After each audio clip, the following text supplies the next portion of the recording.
Halo ekoturism Bali, hari ini saya bersama Pak Arif Rabik selaku Direktur Utama PT Indo Bambu dan juga inisiator 1000 Desa Bambu.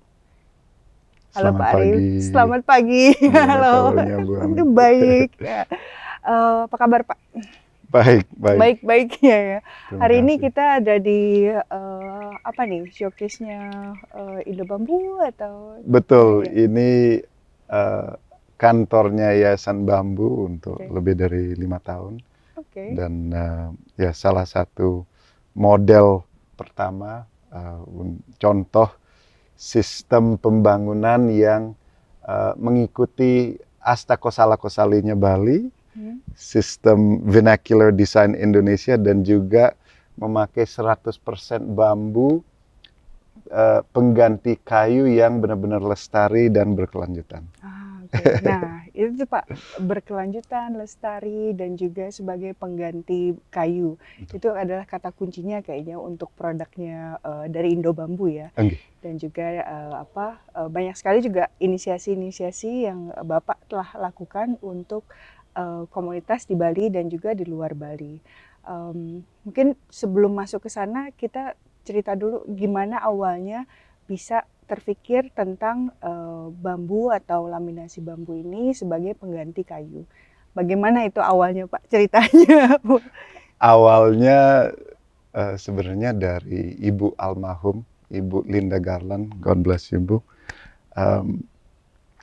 Tahun 1973 Ibu Linda datang ke Bali on the way ke Australia, dan beliau jatuh cinta dengan Bali, dan di Teluk Candi Dasa beliau lagi renang sambil snorkeling dan sebagainya, dan ketemu dengan nelayan dan jukung, dan waktu itu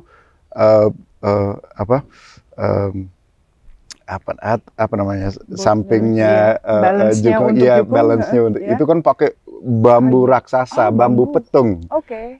Dan waktu itu Ibu Linda langsung terinspirasi ini dan akhirnya diajak ke Desa Blege di Gianyar, dan Mangku Master, salah satu master bambu lah, pendekar bambu itu bekerja sama dengan Ibu Linda untuk menghasilkan ratusan produk dari bambu, dan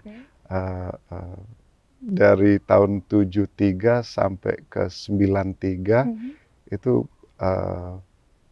17 desa di Jawa Tengah, Jawa Timur, dan di Bali itu terbangun, dan ekonomi lokalnya benar-benar luar biasa dari bambu, dari pengganti kayu yang berkelanjutan. Awalnya kan idenya itu ngelihat tercetus dari jukung itu kan, tapi produk yang dulu awal tuh dikemas dari bambu itu apa yang dihasilkan?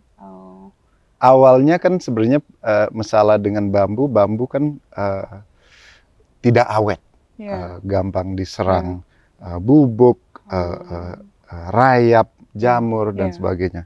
Berarti inovasi awalnya itu fokusnya ke bambu lonjoran yang tetap bulat, tetapi diawetkan dengan yang namanya asam borik dan boraks. Berarti sejenis pengawet garam yang lebih ramah lingkungan hidup dan lebih ramah ke manusia juga. Dan itu mengatasi masalah yang tentang hama tadi itu. Betul sekali.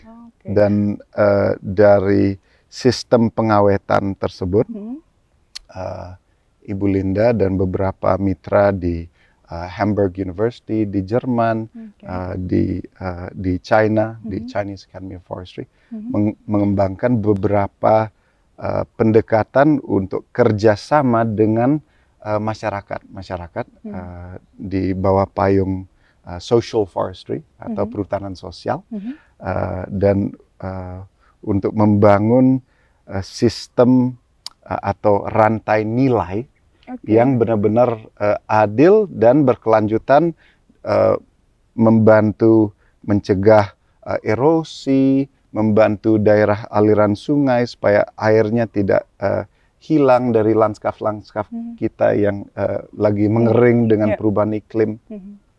Dan ada economic benefit juga untuk masyarakat setempat. Waktu di awal itu pendekatan terhadap community ya, bagaimana tanggapannya? Apakah sebelumnya mereka memiliki lahan untuk kayu atau mereka berubah jadi bambu, atau sebelumnya mereka petani?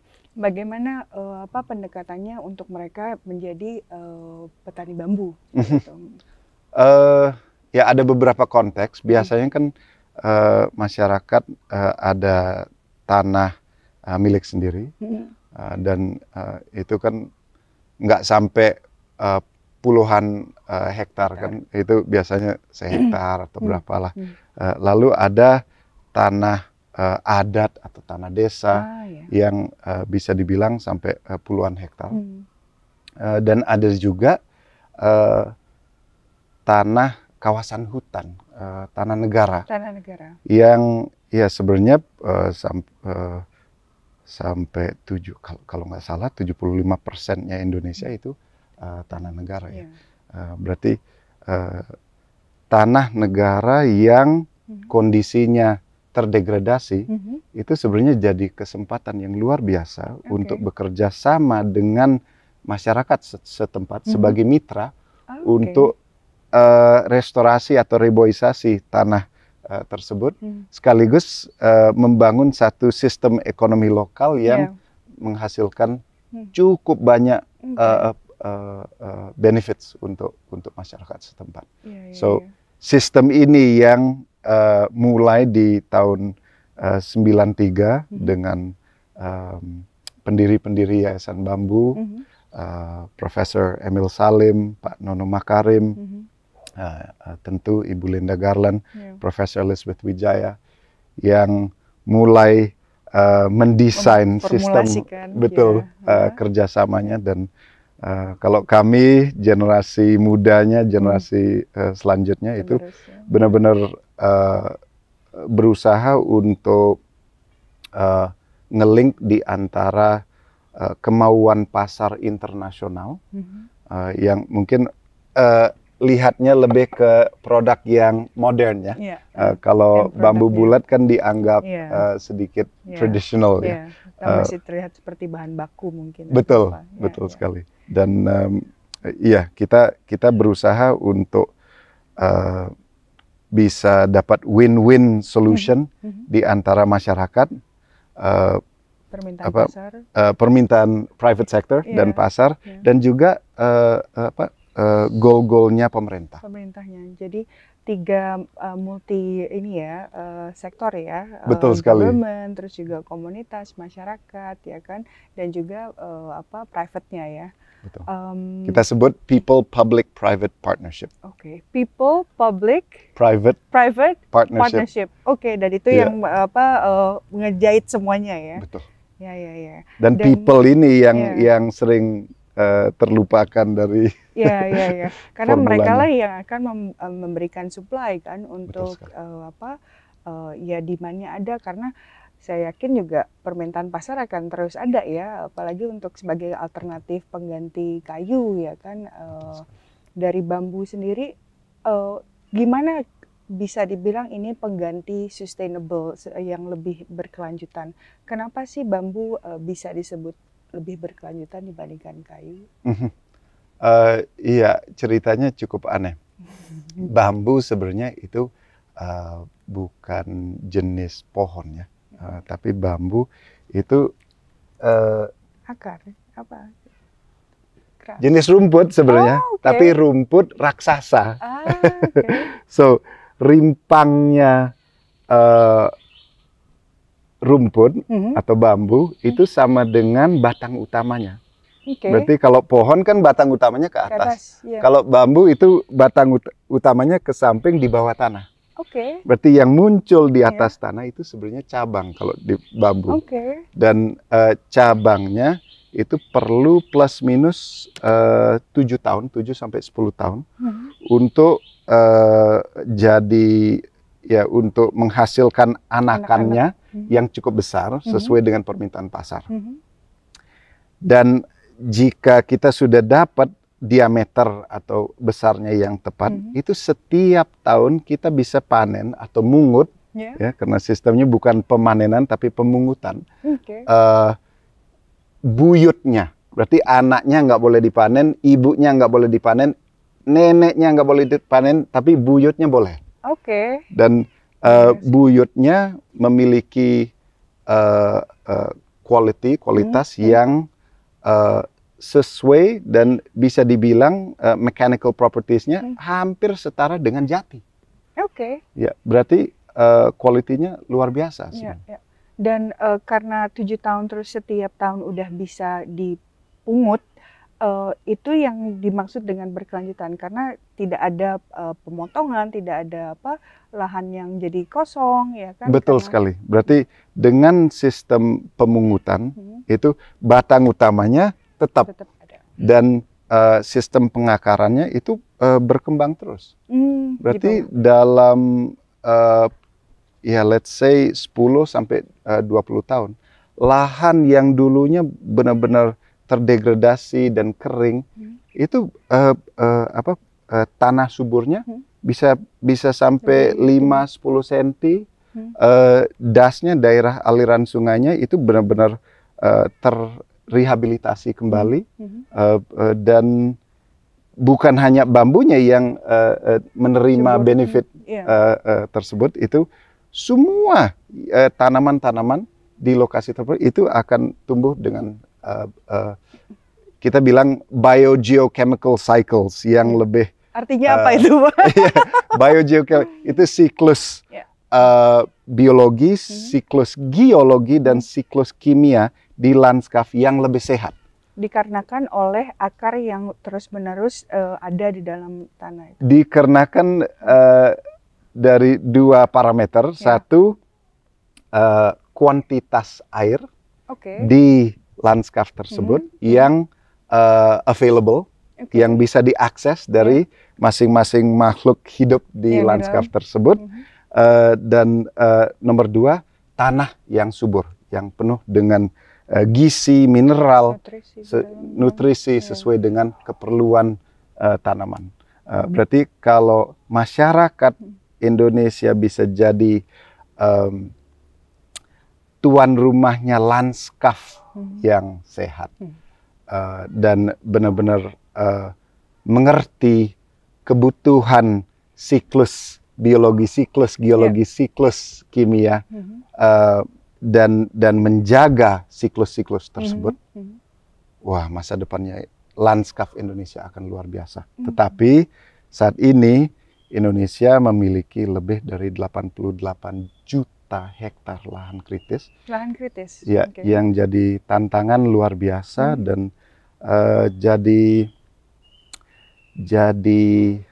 ancaman yang cukup berat untuk masa depan, ya masa depan kita lah, dan generasi milenial, Gen Z ini yang benar-benar akan terdampak sekali ya, jika visinya untuk lanskap kita tidak 100% jelas untuk direboisasi, direstorasi kembali. Dan apakah menurut Bapak itu bisa dengan menanam bambu akan bisa membantu untuk memitigasi krisis ke depannya untuk apa?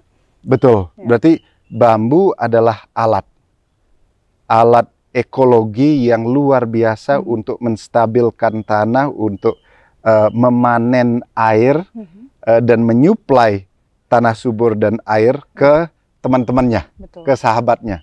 Berarti dengan sistem kehutanan yang adil terhadap masyarakat setempat, terhadap ekologi, kita bisa mendesain sistem ekonomi yang benar-benar membantu proses restorasi lahan kritis. Itu kita mau bahas nih ekonominya. Jadi kita ngomongin tentang lingkungannya. Nah, gimana skemanya dari apa yang sudah dilakukan oleh inisiasi Bapak untuk social benefit sosialnya. Seperti apa sih misalkan saya ada lahan, terus juga bagaimana saya bisa berpartisipasi atau juga mungkin di dekat lahan saya ada lahan kehutanan ya kan, bagaimana skemanya yang biasanya dilakukan? Ya, berarti target kami bisa dibilang itu fokusnya ke tanah negara, kawasan hutan yang dikelola oleh Kementerian Lingkungan Hidup dan Kehutanan. Dan sejak 2014 program perhutanan sosial sudah dialokasi 12,7 juta hektar areal potensi untuk perhutanan di seluruh Indonesia. Dan sebenarnya di Bali ada puluhan ribu hektar yang jadi kesempatan untuk masyarakat setempat. Di area mana? Di Bali Barat, Bali Utara, lebih ke bagian utara dan barat dan di timur juga, di dekat Gunung Agung dan tentu yang di hutan-hutan Bali Barat ada cukup banyak lokasi yang masyarakat setempat sudah mulai dan sudah memohon ke kementerian untuk kerjasama membangun satu sistem perhutanan sosial, dan lokasi-lokasi tersebut akan terbantu sekali dengan bambu sebagai salah satu tanaman yang tumbuhnya cepat dan akan membantu sistem kehutanannya ke depan gara-gara quality tadi. Quality, ya. Pak, kalau dari yayasan, apakah ada program edukasi untuk masyarakat yang berkaitan dengan lingkungan area kehutanan? Ada. Sebenarnya Yayasan Bambu dan PT Indo Bambu Lestari sudah bekerja sama sejak 2015 untuk membangun satu program sekolah lapangan bambu. Dan sekolah lapangan bambu adalah salah satu proses untuk memfasilitasi pembahasan dan tukar pikiran di antara petani-petani yang mungkin belum memiliki visi yang jelas tentang lanskap mereka yang terdegradasi. Dan dengan proses sekolah lapangan bambu dan proses eksperimentasi dan tukar pikiran, kadang-kadang berdebat, program sekolah lapangan bambu membangun satu naratif yang jelas tentang kesempatan dari pasar yang bisa tarik produk-produk yang awalnya dari hutan atau hasil hutan yang bukan kayu, dan bisa juga yang kayu tapi yang berkelanjutan. Dan bagaimana caranya membangun satu kerjasama dan satu sistem bagi hasil yang adil, yang benar, yang sesuai dengan keringatnya yang keluar dari masing-masing pihak yang berpartisipasi di dalam sistem yang dibilang desa bambu. Berarti sebenarnya satu desa bambu adalah satu sistem kerjasama perhutanan sosial yang dibangun di antara 7 sampai 10 desa administratif. Dan revenues dari sistem tersebut itu bisa sampai 20 miliar per tahun. Per tahun? Berarti untuk 7 desa administratif 7 sampai 10. Ya, plus minus 2.000 hektar. 2.000 hektar, Ya. Kalau dihitung misalkan per kepala keluarga atau per family, ya, kalau per rumah tangga per bulan itu ya plus minus bisa di antara 5 sampai 10 juta per bulan. Jika sistemnya sudah berjalan dengan baik. Tentu ada jeda waktu untuk dibilang forest assetnya untuk sistem kehutanannya mempersiapkan diri dengan baik. Betul. Dan tentu ada produk-produk pertanian dan produk kehutanan yang perlu diintegrasikan. Contoh daun kelor bisa diintegrasikan dengan kopi, kakao, dan bambu. Berarti ekosistemnya juga dipikirin agar dia bisa jadi nggak cuma bambu aja sekitar situ, harus digabungkan dengan yang lain ya. Betul sekali. Dan bambu harusnya jangan lebih dari 1/3 dari total jenis yang ada dan total areal perhutanan sosialnya. Oke. Dan tadi Bapak bilang 6-10 juta per bulan ya bisa menghasilkan. Itu tapi kan ada jeda untuk awal bambu agar bisa dipungut. Betul. Ya kan? Apakah itu setelah 7 tahun atau? Betul sekali. Berarti sistem pemanenan atau pemungutannya itu mulai di tahun ke-7.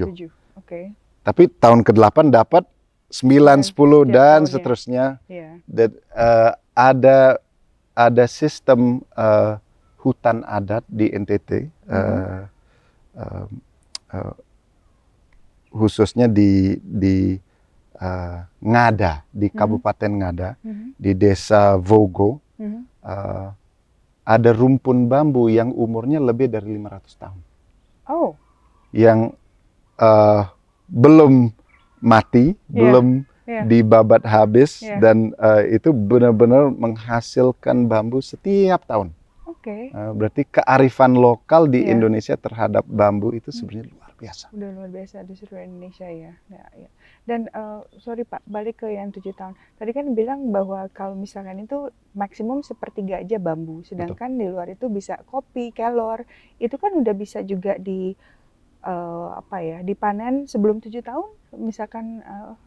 Kalau kopi 5 tahun, kakao 5 tahun, kelor tahun kedua sebenarnya sudah bisa panen daunnya. Sebelum 7 tahun tuh ada hasil juga sebenarnya bisa dihasilkan sangat bisa.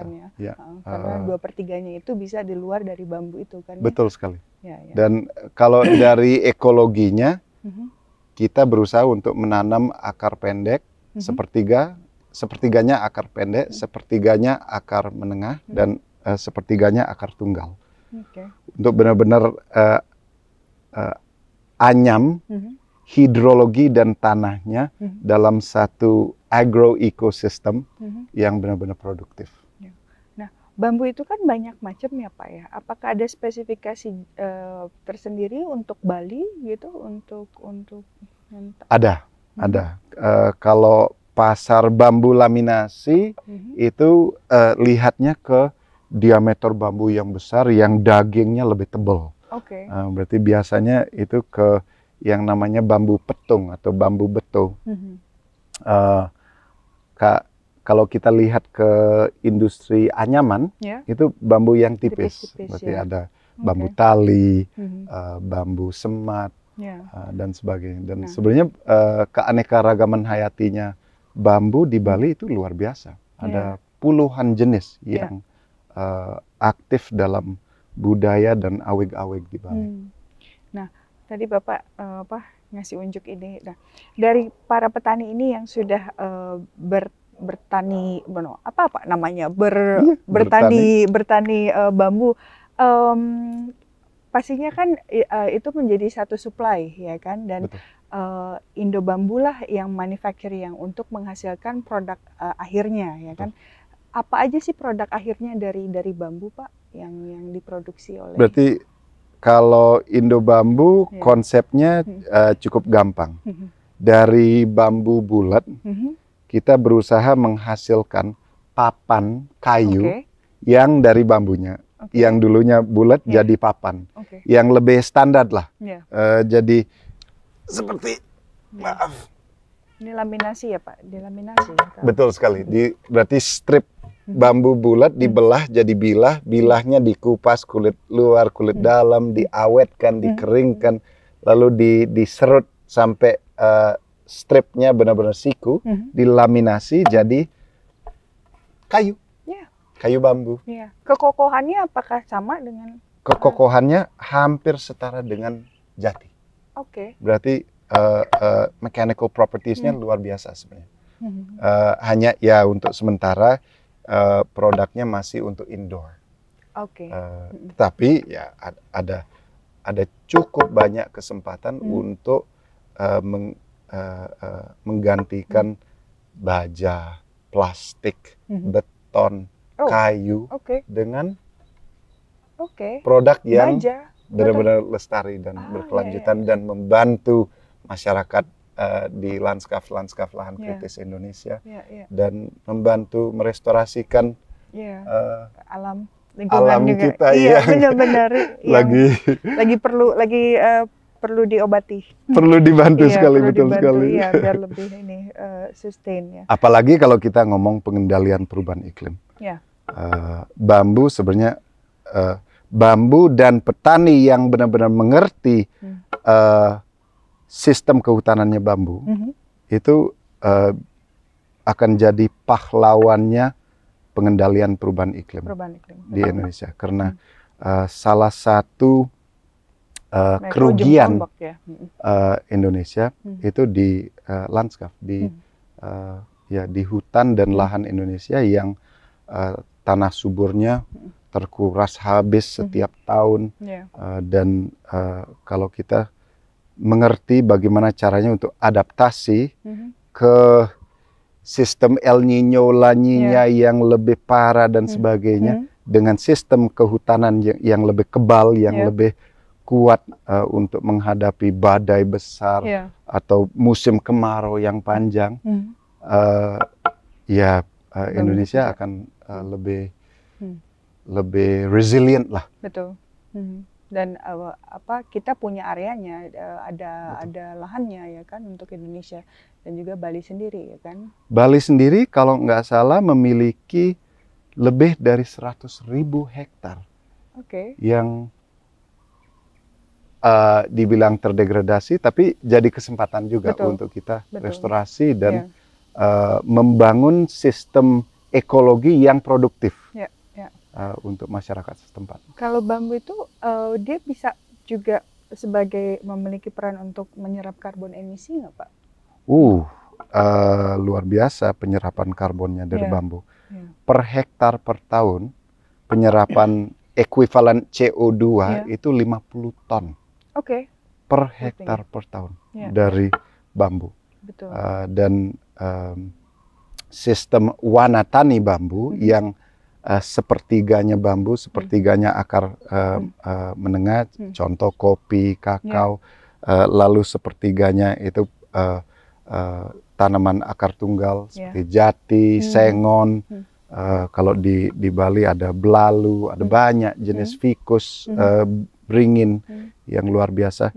Itu bisa menghasilkan 30 sampai 50 ton carbon sink yang diserap dan dipegang, dan jika dikonversi ke produk yang benar-benar service life-nya 30 sampai 100 tahun, ini jadi carbon bank yang luar biasa.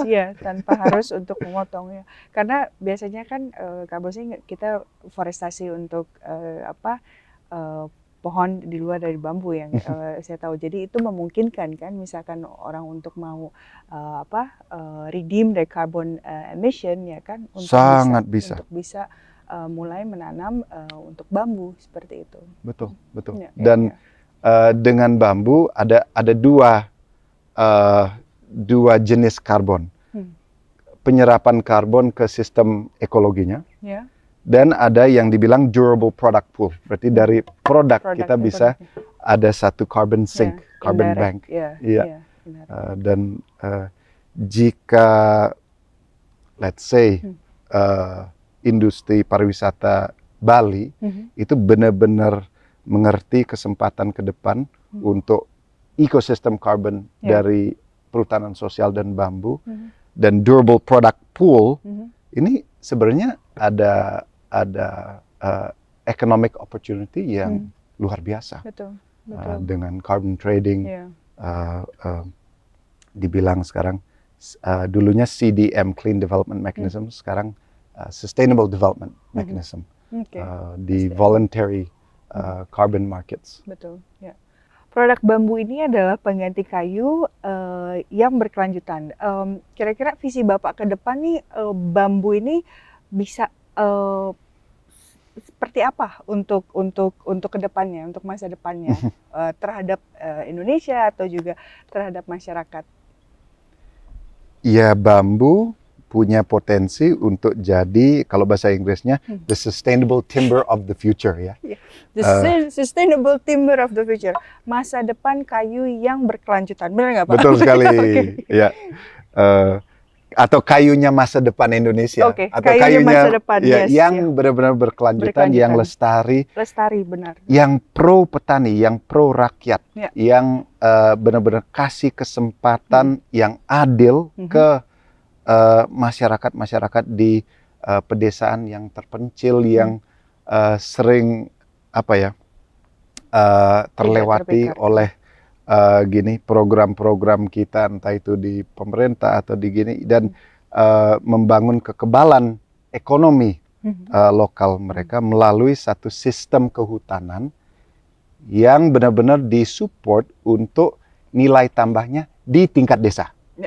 Berarti jika kita bisa membangun industri bambu dan hasil hutan bukan kayu berbasis desa, yang middleman atau maklar atau tengkulaknya itu dikontrol lah, ya, diintegrasikan ke entah itu kelompoknya, koperasinya. Bambu itu benar-benar bisa conteng 17 Sustainable Development Goals atau tujuan pembangunan berkelanjutan,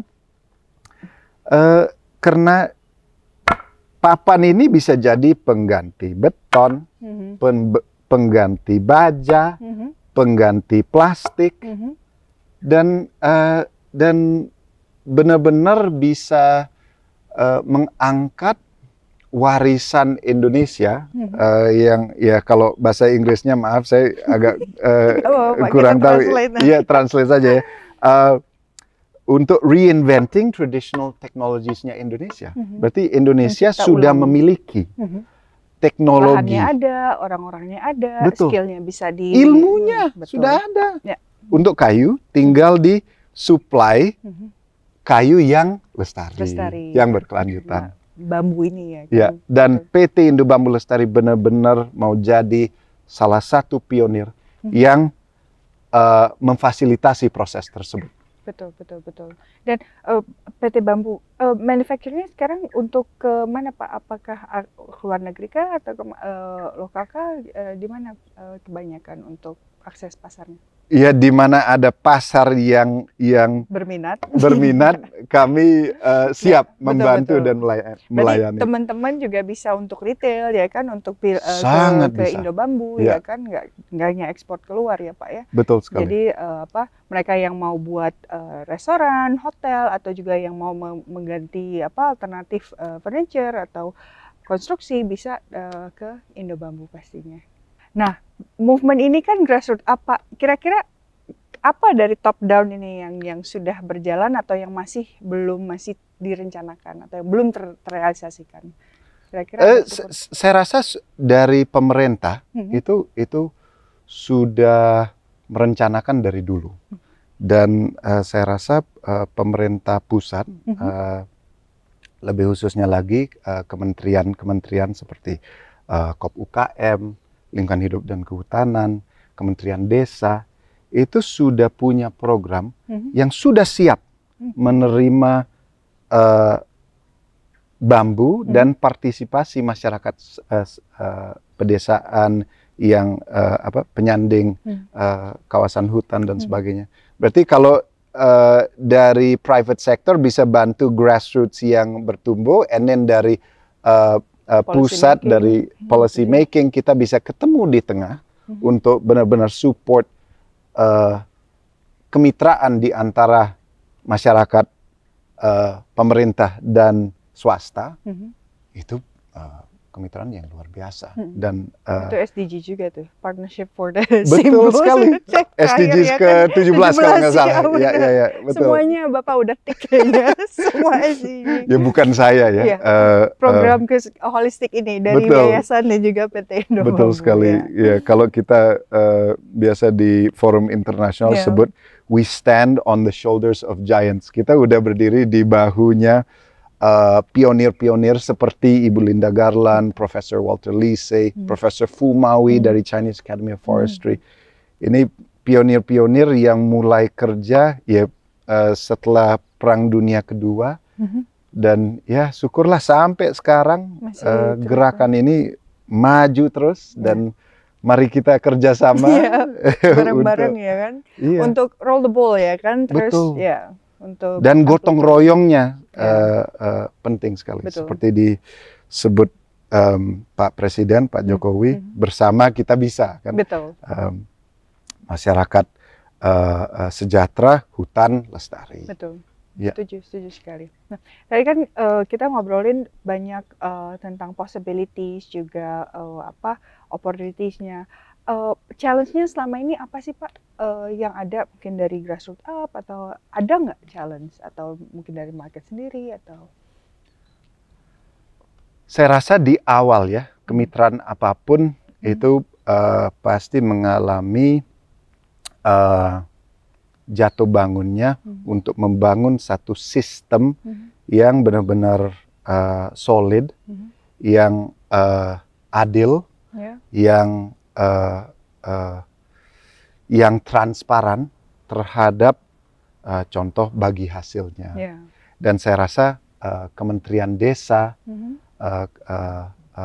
Kementerian Kabupaten itu punya fungsi yang penting sekali sebagai fasilitator, sebagai mediator untuk benar-benar membantu proses menggandeng tangan di antara manusia-manusia yang mungkin sebelumnya agak sulit untuk bekerja sama.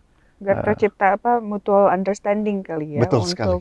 Mereka mengerti, karena yang tidak tahu tuh biasanya nggak mengerti, tapi kita harus ketemu di tengah untuk bahwa ini nih simbiosis mutualisme ya kan, betul semuanya sekali. Kan untuk lingkungan, untuk masyarakat ya kan, terus untuk masa depan juga ya. Betul. Kan? Dan jika pondasi mutualismenya sudah jelas, sudah traceable, sudah transparan, pasar pasti akan menjawab. Tetapi harus ada yang membantu akses ke pasar. So mari kita teman-teman membantu untuk dorong teman-teman kita di pedesaannya Bali untuk mengerti kesempatan yang mereka memiliki. Sekarang ini di tahap apa sih Pak? Apakah supply-nya lebih rendah dibandingkan demand atau demand-nya lebih rendah dibandingkan sekarang tuh di stage apa? Di Bali masalahnya supply. Ya, bisa dibilang demand untuk produk bambu di Bali itu luar biasa. Dan ada banyak produk bambu yang malah diekspor dari Bali dan bahan bakunya dari NTT, dari Jawa, dari pulau-pulau lain.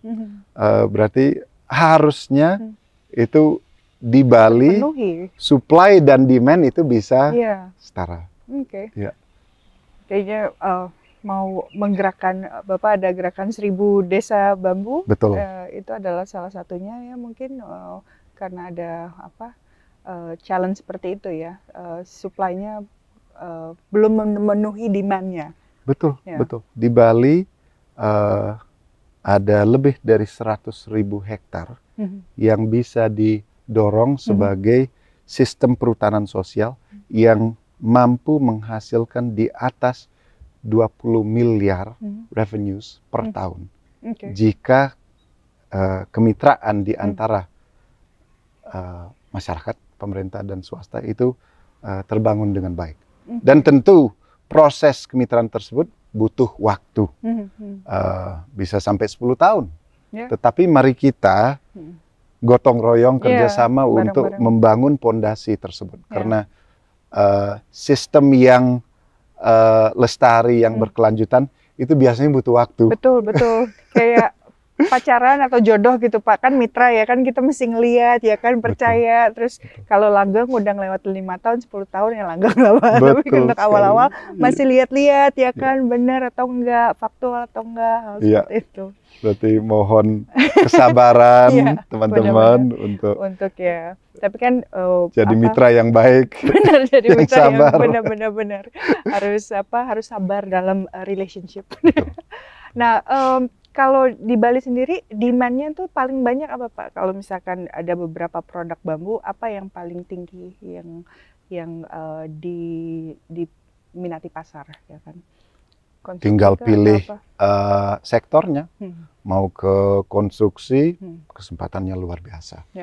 Mau ke fast moving consumer goods yang plastik, baja, kayu dan sebagainya, itu kesempatannya luar biasa. Mau ke fashion industry bisa juga. Sebenarnya bambu itu versatile sekali. Dibilang one plant with 1,000 uses. Betul.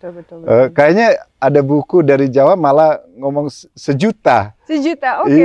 Fungsi dari bambu. Fungsinya sejuta. Nanti kita cari, kita mau masukin ke dalam itu insertion. Nah, dari ekoturism mungkin kita mau bertanya tentang pariwisata. Nah, karena benang merahnya adalah berkelanjutan nih Pak. Kalau menurut Bapak, pariwisata berkelanjutan di Bali itu seperti apa sih dari pandangan Bapak? Iya, saya rasa pariwisata yang berkelanjutan itu perlu ingat pentingnya local economy. Dan pondasinya local economy, ada pondasi sosial, pondasi ekologi, dan pondasi sistem ekonomi yang adil. Dan sistem pariwisata di Bali yang benar-benar integrasikan komponen ekologi dan sosial, itu butuh waktu, PR-nya banyak, tapi ya mari kita mulai di banyak lokasi potensi mitra yang mungkin belum dapat kesempatan untuk dikaitkan ke sistem pariwisata Bali yang luar biasa, kuat dan influential. Dan saya rasa dalam 50 tahun ini itu sudah banyak. Dan bagaimana caranya untuk meningkatkan standar, meningkatkan kemitraannya yang lebih solid, yang benar-benar didukung dengan sumber daya dan support yang tepat. Tadi Bapak sebutkan yang paling penting adalah sosialnya ya, ekonominya. Kalau misalkan urgensinya tuh ekonomi atau environment, karena misalkan kita ngomongin perubahan perilaku lah, ya kan. Kadang orang memilih environment-nya itu dampak akhirnya, ya kan. Dan itu banyak stepnya. Yang mereka lihat adalah pertama pendekatan benefitnya buat saya apa, ekonominya. Saya rasa pada saat Bapak juga mengkomunikasikan tentang bambu, ya kan, ada nggak tips untuk, karena kan dua fondasi itu adalah dua fondasi penting ya, environment dan juga ekonomi. Untuk sosialnya. Tipsnya gimana sih Pak untuk akhirnya orang bisa merubah untuk sesuatu yang kita bisa bilang berkelanjutan seperti itu? Iya, saya rasa masyarakat pedesaan, petani itu perlu diangkat sebagai pilar kesuksesan masa depan Indonesia, masa depan Bali, dan mereka itu yang mampu untuk flip the narrative. Berarti ekonomi yang memanen atau memungut dari ekosistem atau lingkungan hidup yang dikelola secara lestari, itu sistem ekonomi yang pasti tahan, entah itu 1000 atau 1.000.000 tahun, itu udah pasti. Karena gara-gara kesadaran champions, custodian yang menjaga sistem tersebut. Dan minta maaf sekarang kebanyakan dari sistem ekonominya kita tidak pertimbangkan, belum pertimbangkan, maaf, realita pedesaan, realita teman-teman kita yang sering dieksploitasi. Dan pada akhirnya lingkungan hidup kita itu jadi apa ya?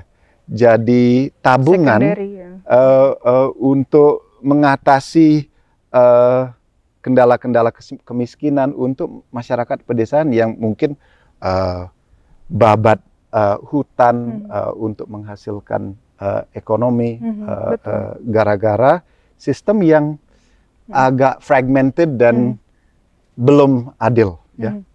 So kalau bisa naratifnya itu kita flip, berarti the economy harvests and manages a sustainable environment atau ecology. Dan kalau ya dari guru-guru kami, kami belajar tentang agroekologi atau dibilang regenerative agriculture sekarang.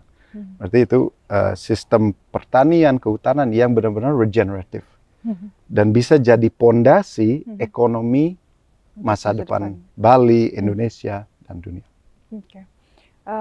Ya itu kayaknya challenge untuk kami dari ekoturism Bali sebagai apa ya, pergerakan baru ya kan, tapi terms itu sendiri saya yakin juga sudah familiar ya di Bali gitu kan. Kita sendiri juga ada program edukasi dan juga kita ada berdasarkan sektor-sektor dari pariwisata, kita membuat checklist untuk pendekatan agar mereka seperti yang tidak tahu jadi tahu apa itu berkelanjutan, terus yang sudah tahu bagaimana caranya untuk melakukan yang dibilang pariwisata lestari berkelanjutan seperti itu. Kalau pendapat Bapak ini, mungkin ini adalah pertanyaan terakhir kali ya. Ada pesan nggak untuk generasi muda, terutama di bidang keberlanjutan, kira-kira apa Pak? Ya, pesan saya ke teman-teman Gen Z, milenial, ayo teman-teman, mari kita jadi, entah itu namanya social entrepreneur, ecopreneur, sociopreneur, pebisnis yang benar-benar mengerti kesempatan di lahan-lahan lanskap Bali yang sekarang mungkin kurang sehat atau terdegradasi, yang sebenarnya jadi kesempatan yang luar biasa ya untuk kita, the new generation, the next generation, yang bisa membangun satu aset perhutanan sosial dengan sistem atau desain kehutanan dengan bambu dan sahabatnya, yang bisa menghasilkan revenues yang puluhan miliar per tahun. So mekanismenya. Yes. Caranya gimana Pak? Caranya. Saya Gen Z Pak. Caranya. Misalkan teman-teman, caranya gimana sih untuk be part of your movement, gerakan baik ini, dan menjadi juga ecopreneur atau juga sociopreneur? Ya, saya rasa tahap pertama adalah untuk identifikasi lahan, kawasan hutan negara yang bisa diangkat sebagai venue atau lokasi sistem perhutanan sosial yang satu kelompok tani hutan, termasuk kita, yang mau kelola untuk 35 tahun ke depan, bahkan 100 lebih tahun ke depan, dan benar-benar mengerti bagaimana caranya untuk kita nyambung atau akses ke pasar. So mekanismenya adalah contact us di Yayasan Bambu, dan contact us juga ada di bambuvillage.org, bambunya BU, dan ada bisa melalui Instagram bamboo_foundation. Dan juga kalau mau kerjasama langsung dengan PT Indo Bambu Lestari bisa juga. Dan kalau lahannya sudah teridentifikasi, yang siap keringat atau kelompok tani hutannya sudah teridentifikasi, ya tinggal kita tanam dan kelola dengan baik. Berarti ada ilmunya yang kita harus belajar, ya. Dan mohon kesabaran dan ketekunan teman-teman untuk belajar dan menyadari satu kalender musim dalam satu tahun yang sebenarnya gampang untuk kita integrasikan dengan semua kebiasaan kita di modern life, ya. Dan kita tidak harus bertani setiap hari di hutan. Hutan dengan sendirinya akan bertumbuh dengan baik. Betul. Dan sangat produktif jika kita menanam dan mendesain sistemnya secara tepat guna. So ada challenge dan opportunity yang luar biasa dengan sistem desa bambu ini. Dan kayaknya ada juga satu kesempatan untuk donate, ya. Jadi misalkan not join the movement atau be part of the program, there's also possibilities untuk teman-teman yang menonton ada donasi untuk beneficiary, yaitu desa-desa ini, betul ya Pak ya? Betul sekali. Ada program. Jika ada dari teman-teman yang mau donate ke gerakan ini, tahun ini kita fokus ke kelompok wanita tani di NTT dan ada juga di Bali untuk membangun pembibitan, pembibitan atau anak bambu dari mama-mama bambu menghasilkan anak bambu yang nantinya akan ditanam di lahan kritis di Bali dan NTT. So, fostering. Mohon dukungan, doa restunya, Yeah. teman-teman. Terima kasih banyak Pak Arief Rabik atas ilmu dan pemaparannya. Hari ini saya belajar banyak dan menambah wawasan tentang perhutanan sosial berbasis bambu. Dan teman-teman, ini adalah podcast pertama kita dan pastinya nanti akan ada podcast lainnya. Dan kita akan terus membahas tentang pariwisata berkelanjutan pastinya, dan juga bisnis-bisnis dan juga inisiatif-inisiatif yang berkaitan dengan keberlanjutan. Saya undur diri, saya Rahmi untuk Ekoturism Bali. Terima kasih.